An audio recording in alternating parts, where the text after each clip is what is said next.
Graça e paz, sou Carlos Eduardo Franco Oliveira, um dos pastores aqui da Primeira Igreja Presbiteriana em Alto Caparaó, Minas Gerais. Esse ano de 2022 nós seremos uma comunidade centenária e agradeço a Deus por fazer parte, juntamente com a minha família, desse bendito marco na vida da família presbiteriana em nossa região. Pensando nisso, me veio à mente que casamentos e aniversários são datas propícias para nós refletirmos e avaliarmos muitas coisas em nossa vida.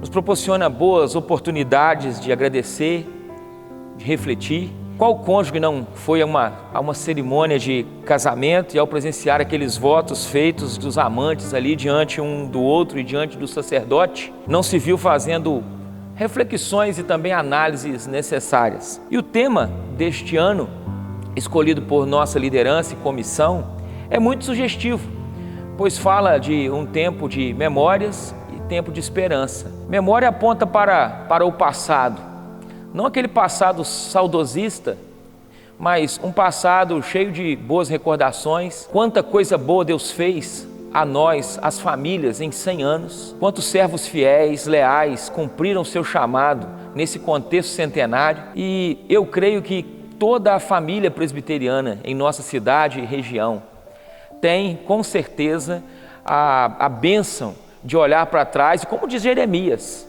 em Lamentações capítulo 3, eu quero trazer à memória aquilo que me dá esperança. E quando penso também em esperança, olho para frente, olho para o futuro, para o desafio que, como igreja, todos nós como comunidade temos, tanto na área urbana como na área rural, ser uma comunidade em expansão, visionária, e que possa também passar o bastão para as gerações futuras de uma comunidade sadia, bíblica, frutífera para a glória de Deus.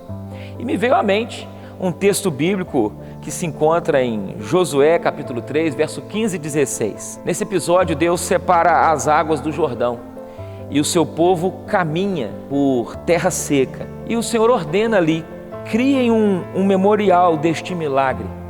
Eles pegam 12 pedras do meio do leito do rio. Essas 12 pedras representam as 12 tribos de Israel, e elas empilharam do outro lado. O que isso significava? Quando os outros, então a outra geração, viesse a perguntar sobre o significado daquele monte de pedras, aquelas 12 pedras do outro lado da margem, o povo de Deus ia contar a história do que Deus fez naquele dia, ia reportar ao passado, mas isso ia fortificar o presente. Eu entendo que 2022 o Senhor tem muitos lembretes a nós, a nossas casas, nossas famílias, lembretes palpáveis da fidelidade de Deus no passado, mas que nos leva a recordar e a confiar nele no tempo presente e também no futuro. Desejo para a nossa comunidade, Primeira Igreja, que sejamos uma igreja assim, que a gente possa olhar para o passado não com aquele saudosismo infrutífero, mas com a esperança de que aquele que começou uma boa obra em mim, uma boa obra em você,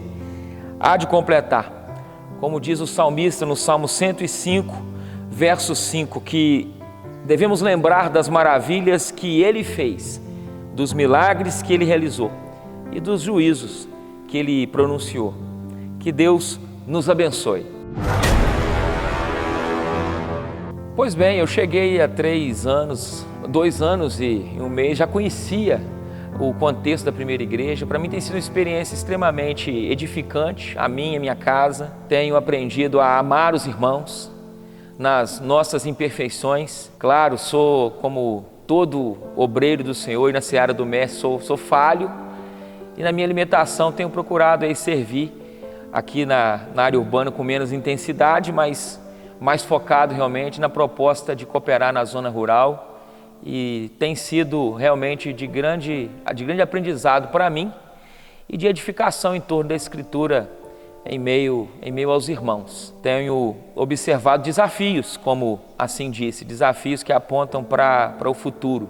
A gente tem vivido dias difíceis, pandemia, tudo isso trabalha muito o aspecto emocional das pessoas, famílias desgastadas, o pânico, o medo, e assim o trabalho pastoral se faz necessário, com presença, com o toque, seja por meios virtuais, mas passando da importância, né, da igreja, da comunidade, de presença nesse tempo onde muitos caminharam aí por um afastamento. Me sinto honrado em fazer parte desse colegiado de pastores e dessa igreja tão especial, uma igreja muito amável. Com relação ao Evangelho, Lucas capítulo 15, fala de 2 filhos. Um dos filhos decide, por uma vontade consciente, pedir ao pai a herança e deixar a casa do pai. Ele não deixou de ser filho, continua sendo filho, mas experimentando dos prazeres distantes da casa do pai. Um filho ficou em casa, mas ele tinha uma visão muito distorcida do pai, uma visão muito legalista. E o bonito daquele filho que é um grande desafio para a nossa comunidade, com a expectativa de que haja retornos, que haja volta deste que se encontra frio espiritualmente, talvez decepcionado com as próprias pressões da caminhada e até mesmo simplicidade, coloca aquilo que a gente poderia denominar de culpa em A, B, C, em situações, em adversidades. Nós entendemos que uma grande oportunidade de se voltar à casa do Pai, voltar à comunhão saudável da Igreja de Cristo. E sendo ele filho e sendo ela filha, um eleito de Deus, este filho irá retornar. E é uma data propícia para a nossa comunidade proclamar, evangelizar, buscar.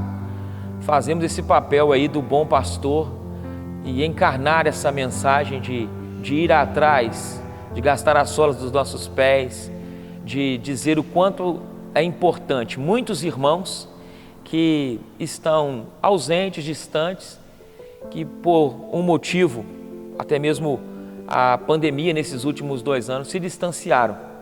Desejamos muito que possam eles assim voltar, retornar à comunhão, e no que depender de nós como liderança, estamos à disposição.